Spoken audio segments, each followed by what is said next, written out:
Romanos 1,16.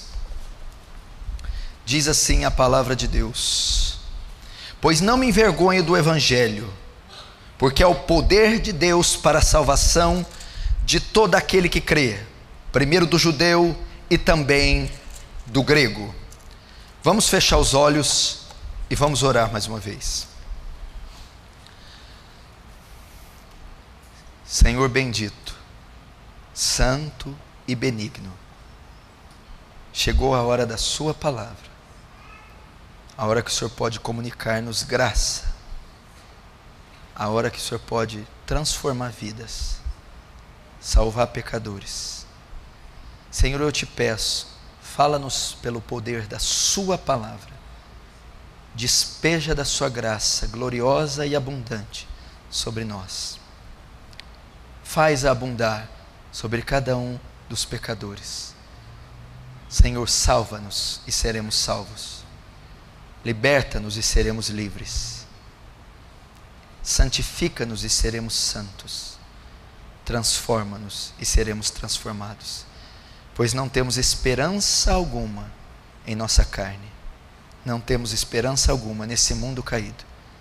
Tu és a nossa esperança, Tu és nossa torre forte, Tu és o nosso rochedo, a nossa fortaleza, Tu és o nosso advogado.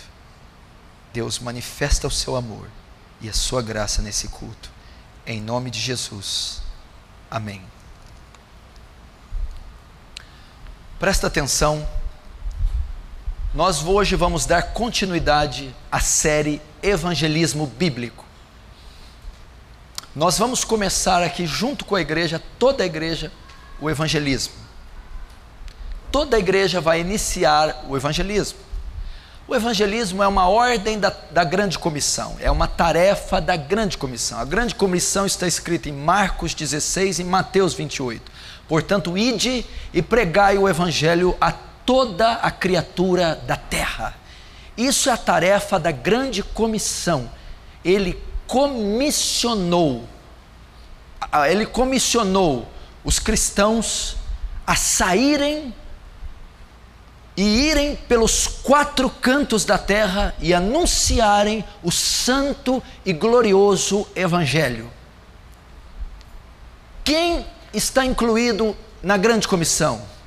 Toda a igreja. É dever de toda a igreja, todo crente em Jesus, nascido de novo, pregar o evangelho. Por isso, a série, o estudo está sendo feito para toda a igreja. Toda a igreja tem a competência, a incumbência, o dever, a ordem de pregar o evangelho, de testemunhar da morte e ressurreição de Cristo a todas as criaturas da terra. Então esta é a ordem de Jesus. Quando morreu, ressuscitou, esteve 40 dias com os discípulos, antes de ser assunto aos céus, ele passa essa tarefa da grande comissão à igreja, a todos os cristãos. Mas antes de nós irmos para pregar, antes de irmos a evangelizar, precisamos dominar o tema, dominar o assunto. É ir e pregar o quê? Pregar o evangelho. Não podemos pregar algo que é fruto da nossa imaginação ou algum modismo e achismo, mas é o precioso, glorioso, santo sacro evangelho de Cristo. Então nós estamos aqui para aprender o que é o evangelho, no que consiste a mensagem do evangelho. E após dominar o teor, o conteúdo desta mensagem, aí sim nós podemos ir e levar essa mensagem salvífica, essa mensagem santa, pura, desprovida de mácula ou de contaminação. O evangelho, a palavra evangelho vem do grego euangelion, significa boas notícias, a boa mensagem. Essa boa notícia consiste na obra de Deus em salvar o mundo através da morte, sepultamento e ressurreição do seu Filho Jesus Cristo na cruz do Calvário. Então, portanto, ide e levai o euangelion a toda criatura. Portanto, ide e proclamai a boa notícia. Essa palavra vem de um contexto dos comerciantes, ou dos vendedores, das pessoas que iriam anunciar uma notícia, arautos, um pregão, ou seja, como não havia meio de comunicação, as pessoas, para anunciar uma mensagem, uma notícia, mandavam um mensageiro, e este em voz alta proclamava: olha, chegou a boa nova, chegou uma notícia nova, está sendo proclamada lá na praça pública. Então ele diz que o evangelismo consiste em proclamar em voz alta a boa notícia, evangelho, boa notícia, boa nova. Então Jesus mandou que a igreja fosse e proclamasse como um arauto a boa notícia, e proclamasse em voz alta em Jerusalém, na Judéia, em Samaria, até nos confins da terra, a boa notícia, a boa mensagem. Proclamar a boa notícia, a boa mensagem, é proclamar o evangelho. Mas agora, o que é essa boa notícia? No que consiste essa boa notícia? A boa notícia é que a raça humana estava perdida sob os seus pecados, condenada, baixo a maldição e fadada a sofrer a ira de Deus e o seu juízo no inferno. Mas Deus envia o seu Filho, à semelhança de homem, para viver uma vida pura, justa e sem pecado, e na cruz morre, levando sobre ele nossos pecados, e ressuscitando ao terceiro dia, e subindo aos céus, e ordenando aos homens que todos aqueles que nele crerem e se arrependerem dos seus pecados, tenham os seus pecados cancelados, e agora podem herdar a vida eterna. Essa é a boa mensagem. Não tem nada a ver com carro, casa, caroço, ser feliz, ter namorada. Qualquer pessoa que vem na igreja, que adentra o culto esperando tais coisas, está pecando. Não é o propósito do evangelho. Essa é a mensagem, ok? Do evangelho. O que é o evangelho?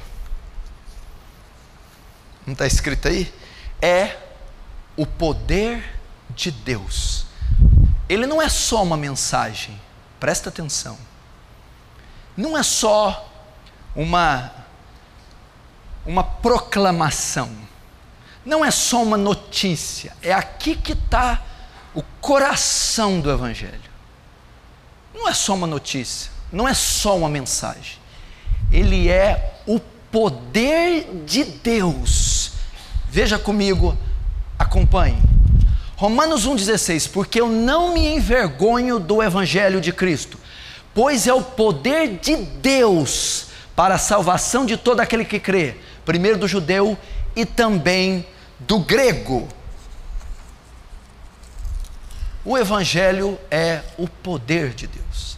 Essa palavra poder, presta atenção, é do grego, que significa dunamis, que significa poder inerente, poder que reside numa coisa pela virtude de sua natureza, poder para realizar milagres, de onde se deriva a palavra dinamite.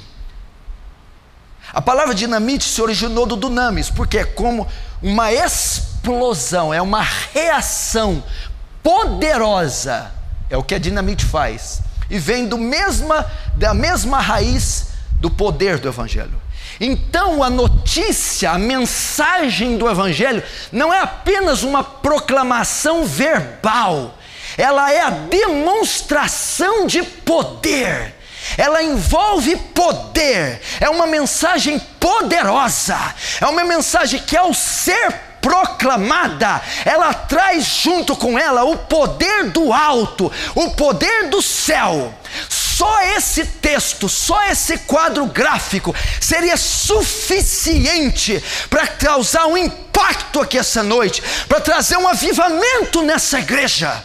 Só isso aqui deveria pegar todo homem que entrou aqui incrédulo, cabisbaixo, abatido, e reerguê-lo numa fração de segundos, Por quê? Porque a fé que você professa, o evangelho que você crê, o evangelho que te salvou, te resgatou, o evangelho que pode te salvar e te resgatar, é muito mais que compêndio de doutrinas, é muito mais que aglomerar de palavras, é muito mais do que gramática cristã. O evangelho é poder, poder que ressuscita, poder que regenera, poder que salva, poder que transforma. É poder. O evangelho é uma dinamite. Dinamite faz alusão de explosão. Explosão faz alusão de bomba. Bomba faz alusão de poder. Poder nuclear. Poder. E o evangelho é tal poder. Pois eu não me envergonho gregos, epicureus, estoicos, eu não me envergonho judeus, essênios, zelotes, fariseus, saduceus, eu não me envergonho dessa simples e humilde mensagem que um carpinteiro de Nazaré morreu numa cruz romana baixo maldição, porque essa mensagem é o poder de Deus. Ela é uma mensagem poderosa. Porque essa mensagem é uma mensagem que subsiste há 2 milênios, que prevalece, que transpassou fronteiras, credos, etnias, dinastias, reinos, cultura, e ela permanece até hoje. Porque ela é uma mensagem de poder. Se você não conhece, se tudo que você conhece é dogma doutrinário, se tudo que você conhece é vertente teológica, se tudo que você conhece é doutrina de homens, liturgia, se tudo que você conhece é os usos e costumes da sua fé, meu irmão, por isso que você está seco, vazio, caindo em pecado, vive uma amargura, porque você não experimentou o dunamis. Porque essa semente, esse evangelho não explodiu no seu coração, não afetou você, ele é poder, é uma mensagem poderosa, uma mensagem poderosa.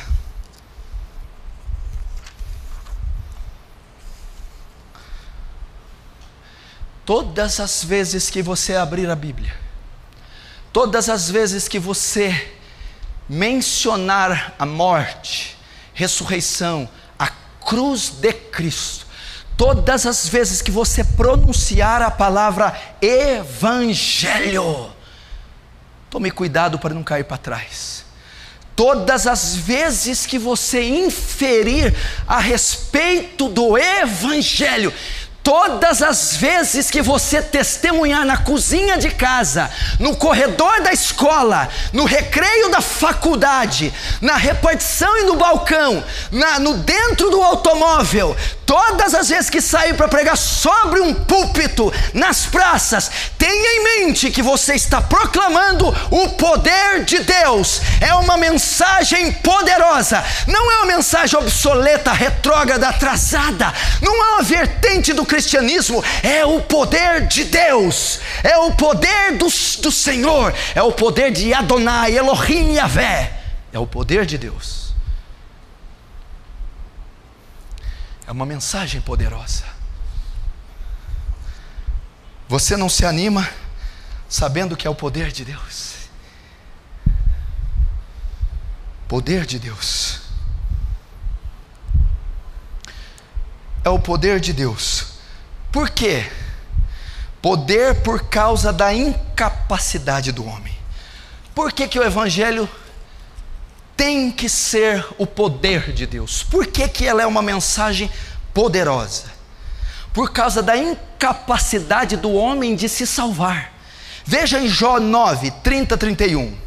Ainda que me lave com água de neve e purifique as minhas mãos com sabão, ainda me submergirás no fosso, e as minhas próprias vestes me abominarão.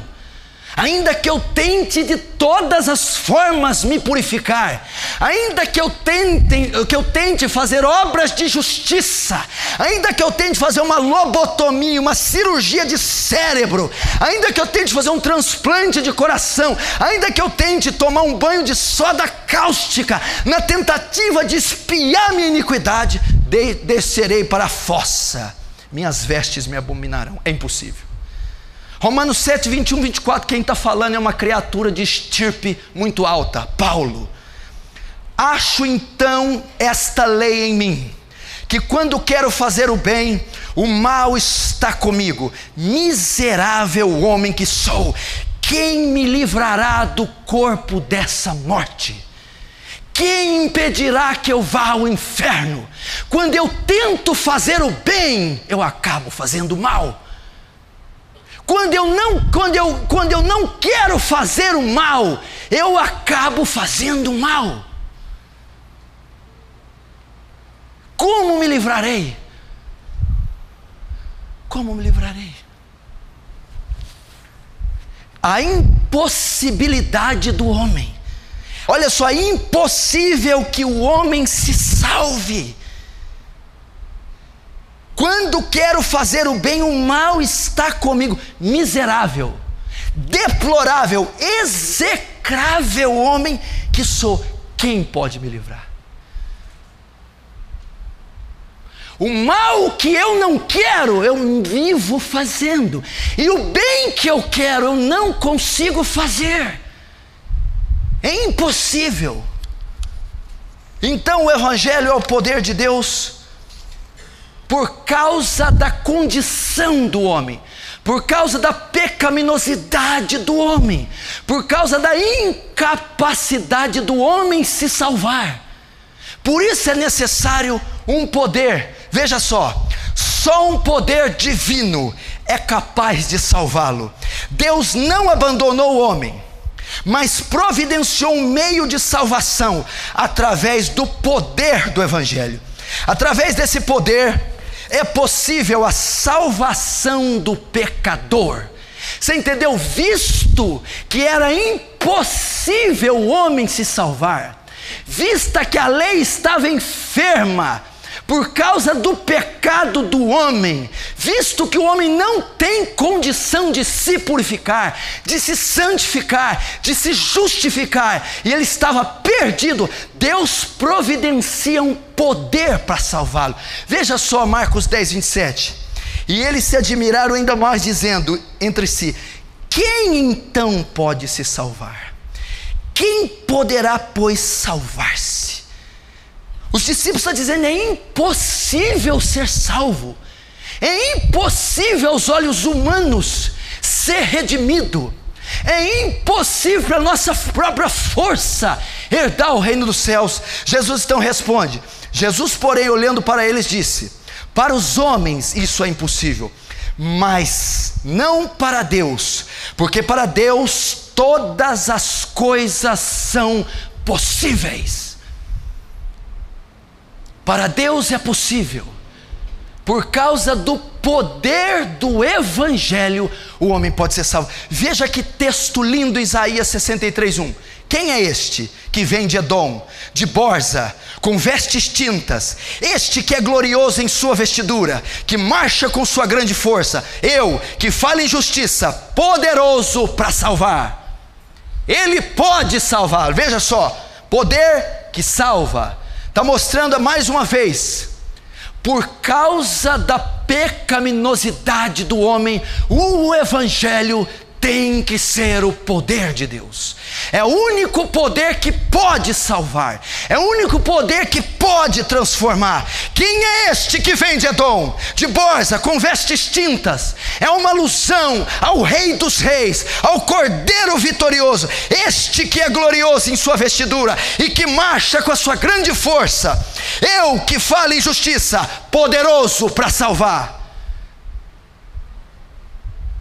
O Evangelho, Deus, vendo a condição do homem, propicia um meio, envia o seu Filho, e o seu Filho, junto com essa mensagem, são poderosos para salvar o homem.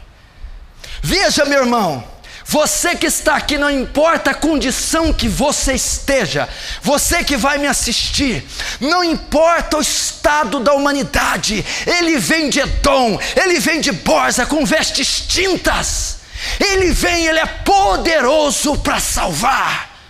Não é um evangelho de baboseira filosófica, debates teológicos, é um poder avassalador, é um poder conquistador, é um poder derrotador, é o maior poder que existe, o poder do evangelho. Por causa da condição do homem, ele tem que ser o poder. Vamos ver. As Escrituras estão repletas de demonstrações do poder de Deus. Ele criou o mundo com uma palavra. Ele fez o exército das estrelas, segundo o seu número, e as chamas todas pelo seu nome. Ele separou o mar com o sopro de suas narinas. Os montes se derretem como cera diante do seu poder. Ele brinca com o Leviatã como se fosse um pássaro e o esmaga com seus pés. Não há quem lhe possa deter a mão, nem lhe dizer que fazes. Tal é o poder do nosso Deus. Se você abre as Escrituras no Antigo Testamento, você vai ver manifestações prodigiosas de Yahvé. Você vai ver manifestações gloriosas. A abertura do Mar Vermelho, o maior milagre registrado na história humana. O maná, o pão que se materializava do alto. As roupas por 40 anos que não se gastavam. Pragas no Egito, rocha que exalava água, colunas, poderes fenomenais, profetas que ressuscitavam mortos, coisas tremendas, machado que flutuava na água, leões que fechavam a boca pela intervenção divina, exércitos e tropas inteiras que fugiam ao ruído do estrondo da voz do leão de Judá. Mas mesmo assim, nenhuma dessas demonstrações de poder divino se comparam com aquele poder revelado no Evangelho de Jesus. A maior demonstração de poder de Deus, a maior demonstração não foi na abertura do Mar Vermelho, não foi na materialização do pão, das codornizes, não foi na ressurreição dos mortos, não foi na chuva de fogo sobre o Egito. A maior demonstração de poder que Deus já teve é o poder do Evangelho, é o poder que transforma pecadores, é o poder que salva homens, é o poder.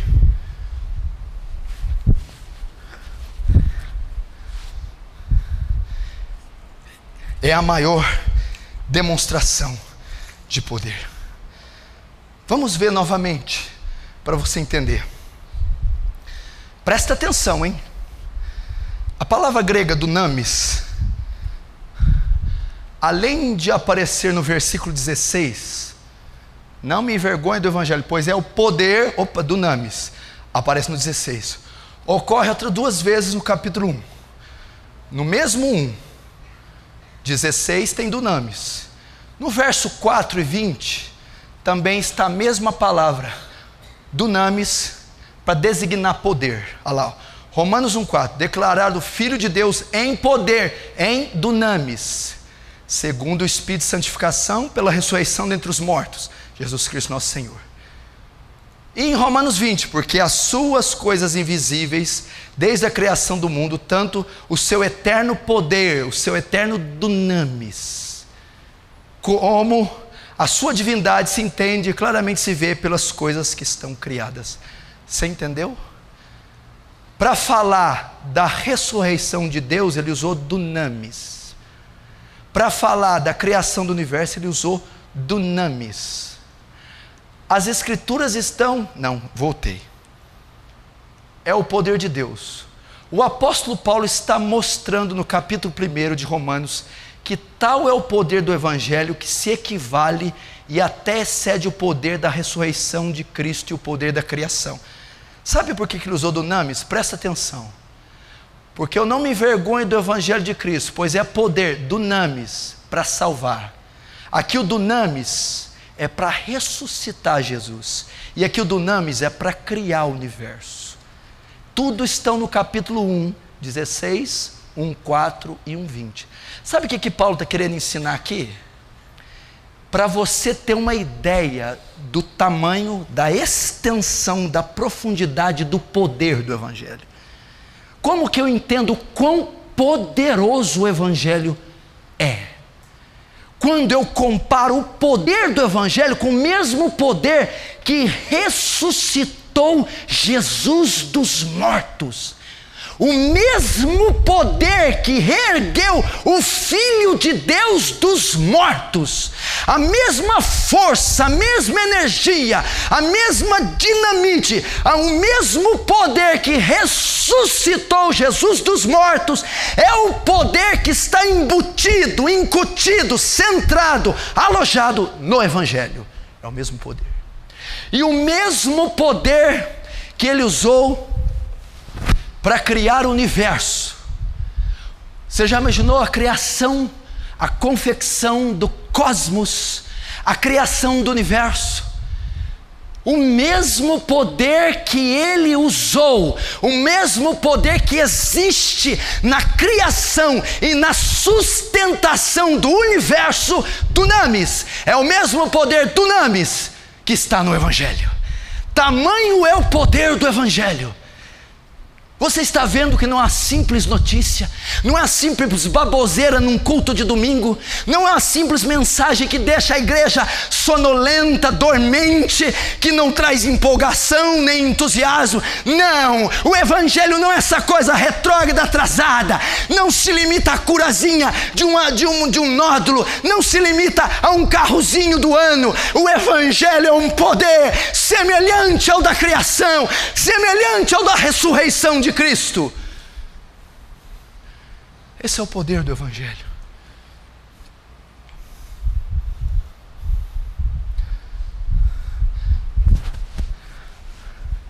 Presta atenção, olhe para mim.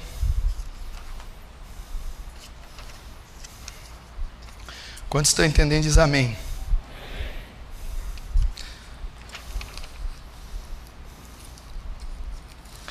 A palavra grega dunamis é para que você tenha entendimento. Mas olhe para mim, notem ainda. Quando Jesus ressuscitou no terceiro dia, quando Deus o ressuscita, ele foi ressuscitado sem pecado. Quando Deus cria o universo e toda a sua complexidade, ele cria o universo a partir do nada, a partir de matéria boa. Então ele emprega certa intensidade de poder.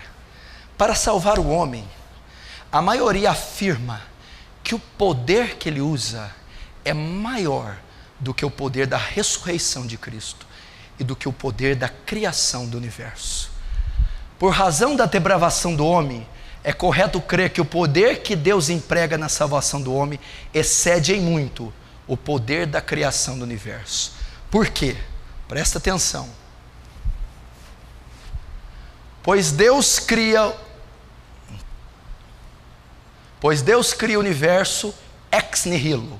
Isso aqui é uma palavra latina, que significa do nada. Deus cria o universo a partir do nada. Contudo, para salvar um pecador, a obra realizada não se inicia a partir do nada, mas de um homem caído, de uma massa agora corrompida pelo pecado. Logo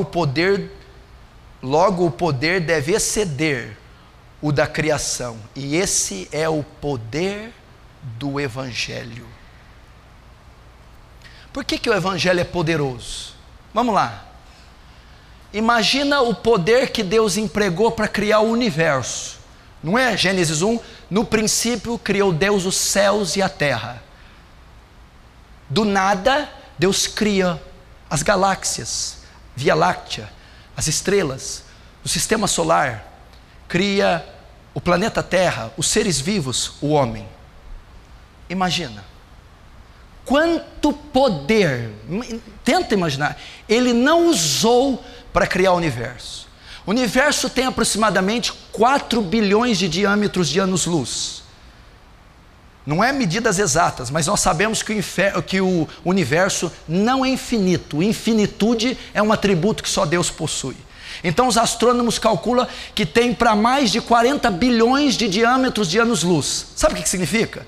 Se você pegar uma nave espacial de uma ponta do universo e ela for até a outra ponta na velocidade da luz, 460 mil quilômetros por segundo, uma nave, um avião que voa 460 mil quilômetros por segundo, para ele ir até na outra ponta do universo, ele vai demorar 40 bilhões de anos. Imagina quanto poder Deus não usou. Só o ser humano tem 60 trilhões de células. Só um de vocês tem 60 trilhões de células. Cada célula, cada uma das 60 trilhões, tem uma fita DNA de 1,70 m de comprimento. Se você amarrar uma fita DNA na outra das 60 trilhões, você dá a volta ao redor do mundo mais de 200 vezes. Só em um ser humano. Você já imaginou quanto poder Deus não empregou para criar isso? Já pensou? Só o código genético de uma ameba, sabe o que é a ameba? É um organismo unicelular, só possui uma célula, é um protozoário. Só o código genético da ameba você preenche mais de 1000 vezes a enciclopédia britânica. Dá 4 bilhões de palavras contidas no código genético de uma amebazinha. Quanto poder Deus não tem para fazer então todas as células, todos os elementos? Só o ser humano tem 100 trilhões de células no seu cérebro. E tem mais de 1 bilhão de células interligadas uma na outra. É impossível fazer uma rede de comunicação do tamanho do cérebro. Quanto poder, estou falando de uma pessoa, um cérebro, uma célula. Imagina todo o universo. Para salvar um pecador, o poder que ele emprega é maior do que da criação. Porque para criar o universo, ele cria do ex nihilo, do nada, não existia nada. Deus estava vivendo na sua solidão, na eternidade, em perfeita harmonia com a Santíssima Trindade. E um dia, num conselho triuno, eles decidem criar o cosmos e criam a partir do nada, e emprega todo o poder necessário para salvar um pecador. O poder é ainda maior, porque para salvar não é a partir do nada, é a partir de um homem caído em Adão, é a partir de uma massa que foi corrompida, é a partir de uma besta, de um animal cheio das piores perversidades. Então este poder que salva o homem, que é maior do que o poder da criação do cosmos, é o poder do santo evangelho, é o poder do glorioso evangelho, é o poder da proclamação da morte e ressurreição de Cristo. Bem-vindo ao evangelho. É o poder.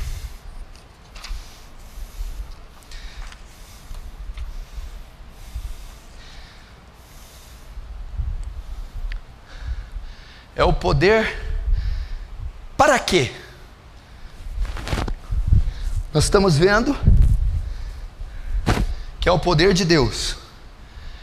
O evangelho é o poder de Deus. Então o evangelho é comparado a uma dinamite, dunamis. É uma força nuclear, uma reação em cadeia, é uma explosão, é um poder, não é uma mensagem apenas, é o poder de Deus. Mas é poder de Deus para quê? Para curar minhas doenças, para zerar minha conta no final do mês, para me dar um namorado, para me dar a tão sonhada Mercedes BMW. É poder de Deus para isso. É para fazer campanha.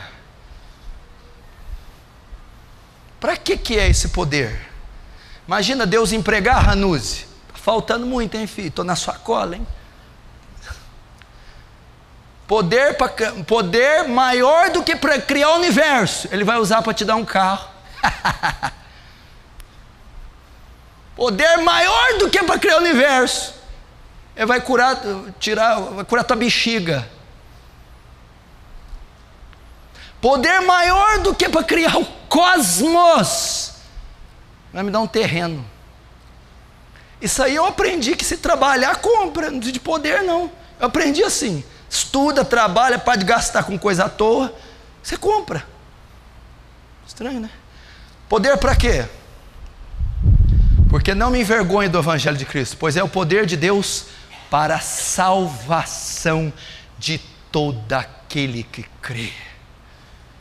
O Evangelho é poderoso para salvar o homem. Ele não foi manifestado para outra finalidade, senão para a salvação de pecadores.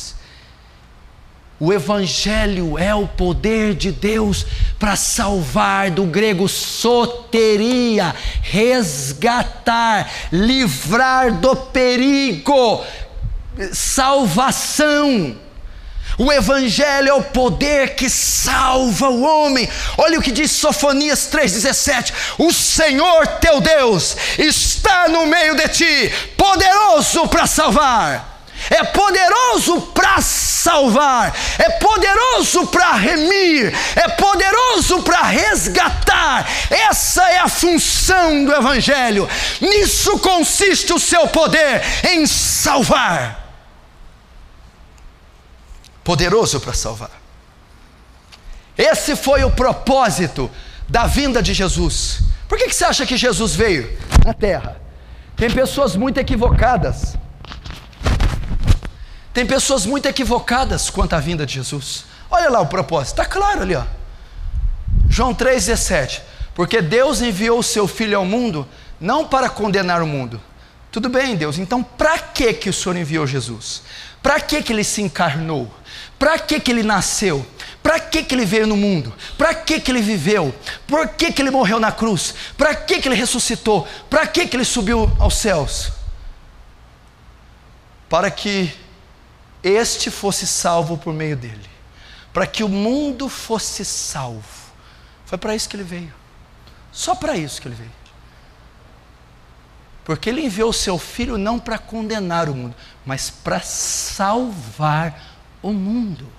O Evangelho é o poder de Deus que salva o mundo, que salva o pecador, que resgata, que redime o pecador. Este é o poder contido no Evangelho. Então você está aprendendo aqui, antes de você evangelizar, que quando você sair à ofensiva, você tem que ter em mente que este Evangelho é poderoso, que essa mensagem é munida de poder, que essa mensagem tem poder, e poder de salvar quaisquer que sejam os pecadores.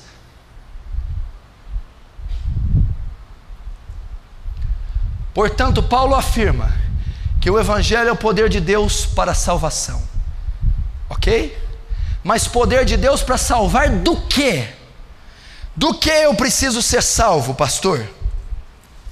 Poder de Deus para salvar do quê? Para salvar dos nossos pecados. Olha o que diz 1 João 3,5: e bem sabeis que ele se manifestou para tirar os nossos pecados. Foi para isso que ele se manifestou. É para isso que é o poder do Evangelho, para nos salvar dos nossos pecados. A salvação dos pecados compreende 3 sentidos, ok? O poder do Evangelho salva da condenação do pecado, do poder do pecado e da presença do pecado, ok? Nós estamos estudando sobre evangelismo. Antes de estudar, temos que aprender o que é o Evangelho. Hoje nós estamos aprendendo que o Evangelho é o poder de Deus. Poder para quê? Para salvar. Salvar do quê? Do pecado. E o pecado em 3 formas. Então o Evangelho te salva da condenação, da culpa do pecado. O Evangelho te salva do poder do pecado. E o Evangelho te salva da presença do pecado. Uma vez que Adão pecou, o homem é culpado pelos seus pecados. O homem é dominado pelos seus pecados, e o homem está condenado a viver com seus pecados. O Evangelho destrói a culpa do pecado, destrói o poder do pecado e retira a presença do pecado. E esses todos são a causa do homem ir ao inferno. Por quê? Porque o pecado lhe traz culpa, porque a prática do pecado lhe traz condenação, e a presença do pecado traz morte.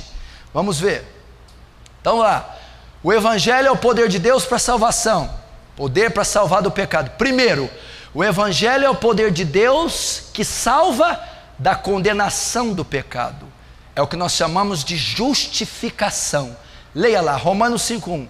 Tendo sido, pois, justificados pela fé, temos paz com Deus, por nosso Senhor Jesus Cristo. No momento em que o pecador crê no Evangelho, ele está livre da condenação, da culpa, do pecado. É o que chamamos de justificação. Através deste ato, Deus nos considera justos diante dele mesmo, com base nos méritos de Cristo. Então o Evangelho é o poder que te livra da culpa do pecado. O pecado traz culpa, o pecado traz condenação. O pecado é como um crime e uma sentença que te condena.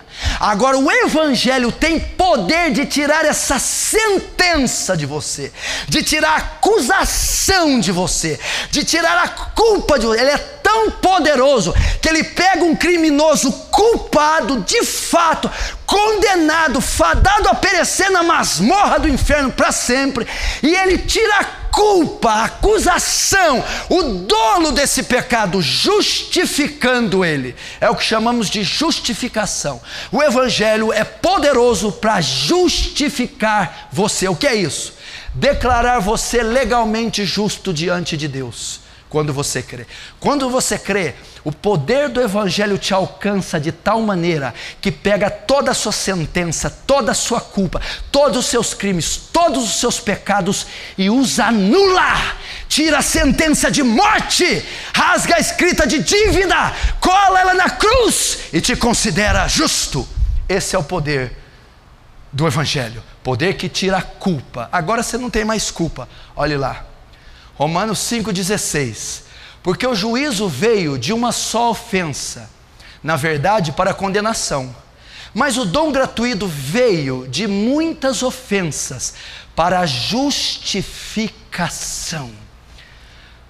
Romanos 8,1. Depois que você é justificado, olha só, portanto agora nenhuma condenação há para os que estão em Cristo Jesus.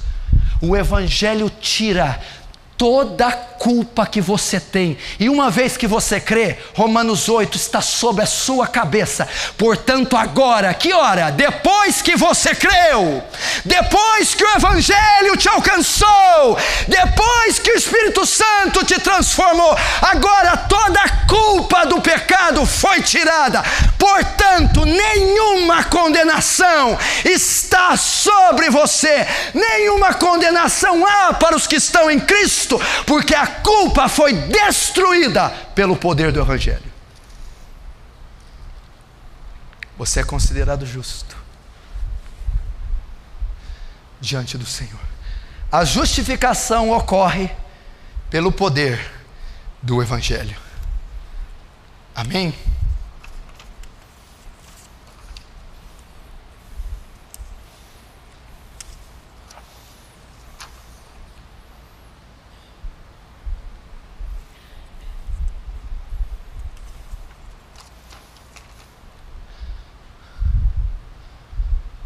Qual poder tem a capacidade de fazer isso com você? Você pega um serial killer, ele matou 14 crianças de 3 anos de idade, violentou sexualmente e decapitou elas. Ele é pego, confessa o crime, é considerado a prisão perpétua, depois a pena de morte, cadeira elétrica, injeção letal. Quem tem poder de anular o crime desse homem? Não, pastor, um juiz pode soltar, mas a culpa está sobre ele ainda. Agora você não matou 10 crianças estranguladas. Você peca desde que você nasceu, desde que você tem a idade da razão. São tantos milhões e tantos bilhões incontáveis. Quem poderia anular tanto crime? Não é apenas deixar você sair. Se deixar você sair, você continua bandido, você continua criminoso. Quem tem poder de fazer você justo? Quem tem poder de tirar a culpa, de tirar a sentença, de tirar a guilhotina, a cadeira elétrica de você? Só o Evangelho. Só o Evangelho tem poder de fazer isso. Declarar você legalmente justo diante de Deus. Só o Evangelho. Segundo, o Evangelho é o poder de Deus que salva agora do poder do pecado. É o que chamamos de santificação. A primeira, justificação. O Evangelho é o poder que salva da culpa do pecado. Agora é o poder que salva do poder do pecado. Olha só Romanos 6, 22. Vamos ler o que diz. Mas agora, libertados do pecado e feitos servos de Deus, tende o vosso fruto para a santificação. Agora ocorre a libertação do poder do pecado. Trata-se da santificação, que é um processo que se inicia logo após a justificação. Esse processo consiste em mortificar a natureza do homem, purificá-la para que haja domínio dos desejos da carne. O Evangelho é o poder de Deus. O Evangelho é o poder que salva. O Evangelho é o poder que salva dos pecados. O Evangelho é o poder que salva da culpa dos pecados. E o Evangelho é o poder que salva do poder, do domínio do pecado. O domínio que ele exerce sobre o homem. Aquilo que faz o homem a transgredir, a cometer os atos mais descarados. Aquilo que faz o homem matar, roubar, cobiçar, adulterar, prostituir, odiar. O Evangelho tem poder de dominar, subjugar, restringir a força, a atividade do pecado em você. Isso se chama santificação. O poder que justifica tira a culpa. É o poder que santifica tira o poder do pecado. É o poder do Evangelho.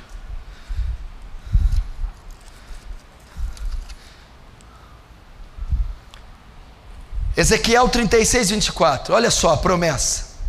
E vos tomarei dentre os gentios, pregação do Evangelho. Então aspergirei água pura sobre vós, e ficareis purificados de todas as vossas imundícias, e de todos os vossos ídolos vos purificarei.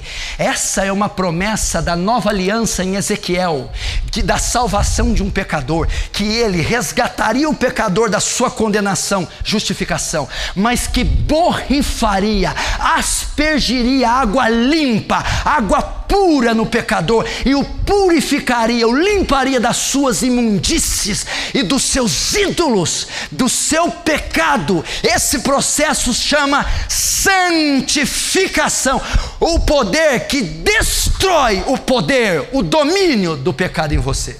Santificação. Veja esse texto de Levítico, que tremendo. Levítico 21:8. Portanto, o santificarás, porquanto oferece o pão do teu Deus. Santo será para ti, pois eu, o Senhor que vos santifica, sou santo. Santificação. A santificação ocorre pelo poder do Evangelho.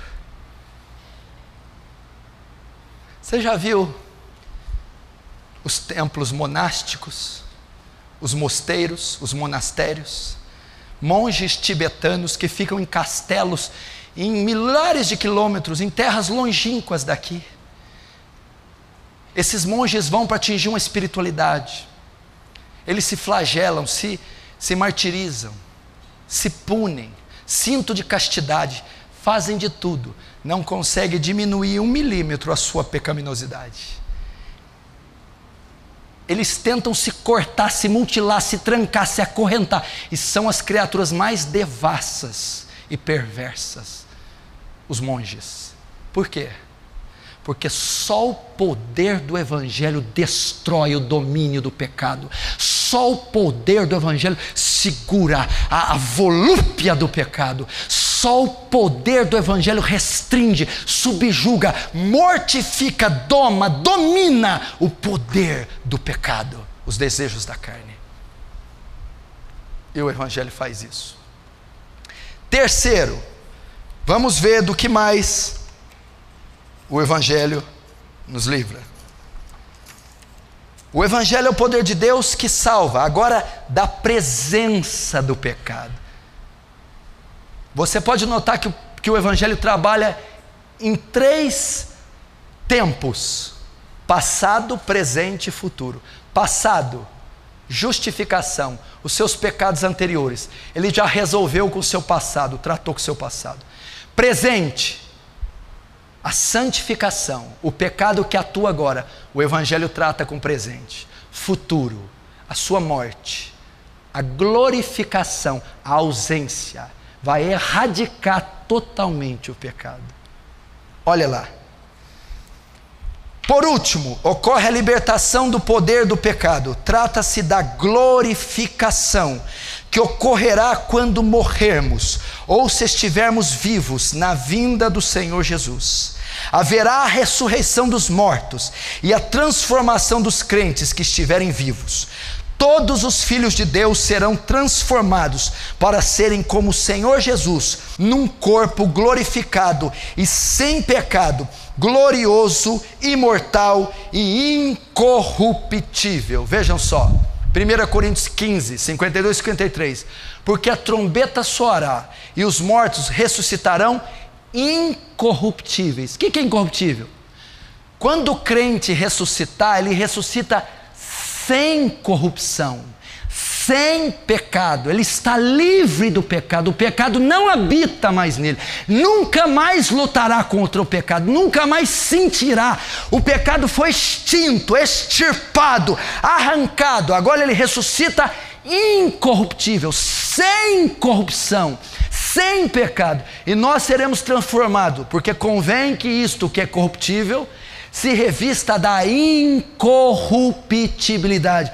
Por isso que é pecaminoso se revista da impecaminosidade. Isso que é mortal se revista da imortalidade. O Evangelho, ele destrói a presença do pecado. O Evangelho arranca a habitação do pecado. O Evangelho extingue de vez a presença do pecado. Isso acontece na volta de Jesus ou na nossa ressurreição. Isso é tremendo, glorioso.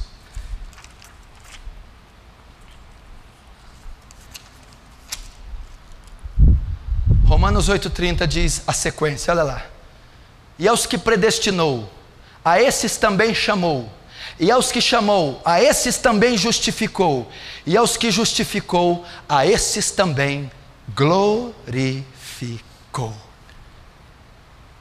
Esse é o poder do Evangelho. O Evangelho não é apenas uma mensagem, é dunamis, poder, dinamite, explosão. Poder para quê? Para salvar o homem, resgatar, redimir, transformar. Salvar do quê? Salvar do pecado, salvar da culpa do pecado, salvar do poder do pecado e salvar da presença do pecado.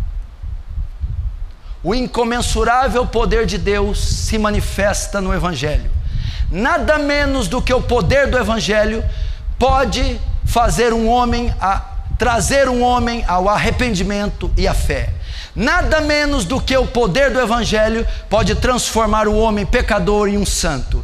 Nada além do poder do Evangelho pode conduzir muitos filhos à glória. Esse é o poder do Evangelho. Esse é o poder do Evangelho. Eu espero que você tenha entendido a mensagem.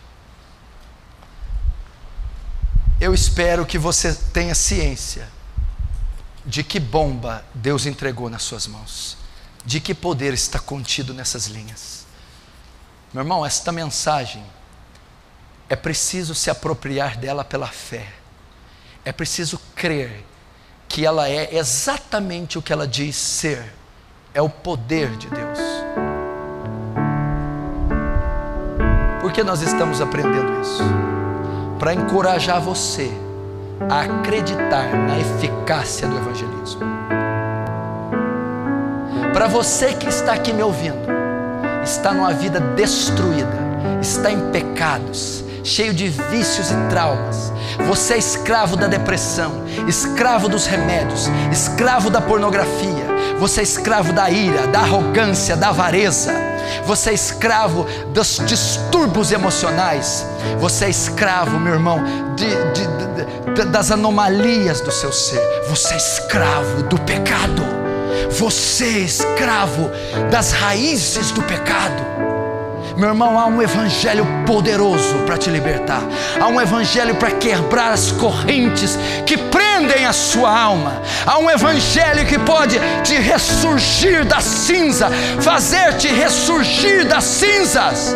Há um evangelho que pode tirar toda a culpa que está sobre a sua cabeça. Há um evangelho que pode tirar todo o poder que te domina, escraviza e ultraja você.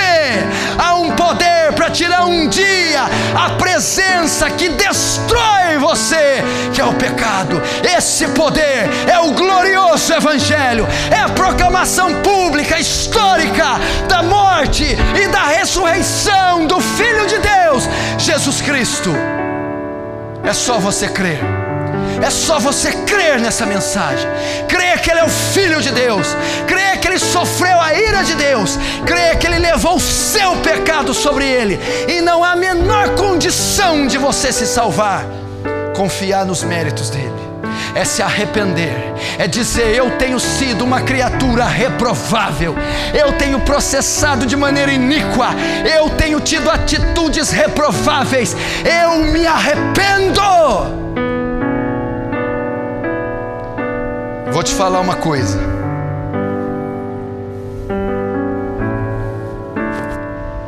Eu converso com gente, eu aconselho gente, eu disciplino gente, eu discipulo gente, eu exorto gente.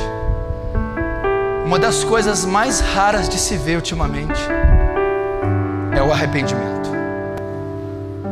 Não vejo pessoas se arrepender. Eu não vejo pessoas em lágrimas confessarem o seu pecado com toda a força.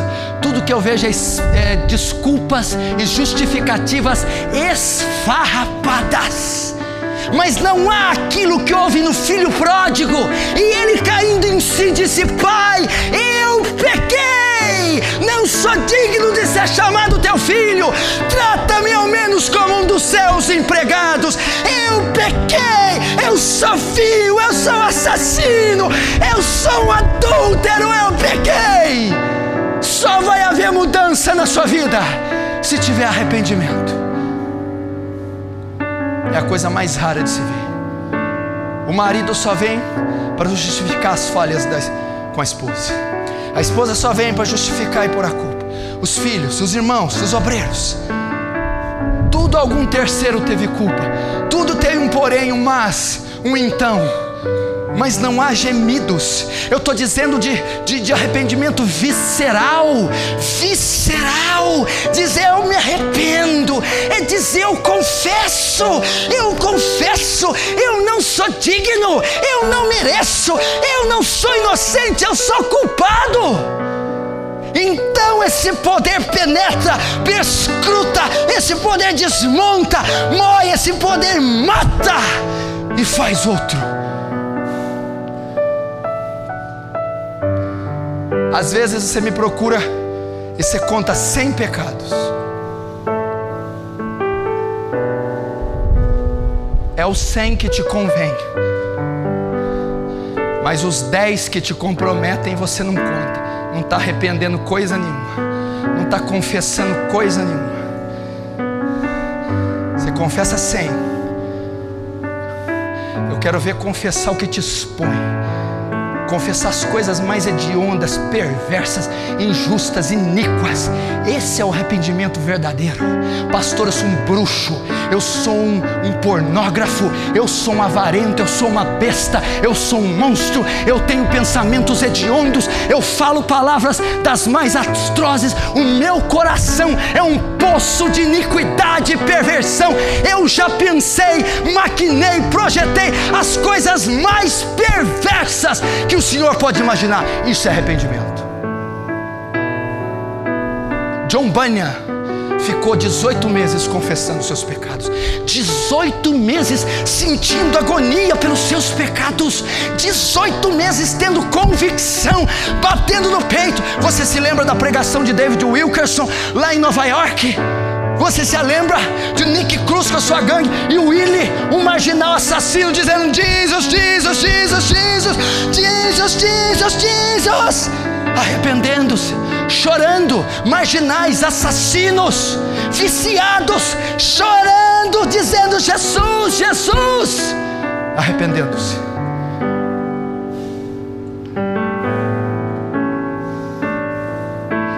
E o líder dos mau-maus, um porto-riquenho, um bandido, um assassino, o líder de uma gangue nos Estados Unidos, em Nova York, prostrado diante da mensagem evangelística de David Wilkerson: oh Deus, se o Senhor é verdade, se o Senhor existe, tira esse fardo de sobre mim, tira o pecado de sobre mim. Ele caiu, chorou, chorou. Então a graça de Deus veio e transformou aquele troglodita, aquele serial killer, num homem santo e justo.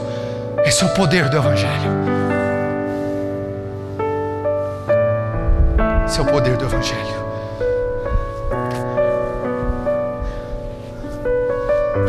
Arrependimento.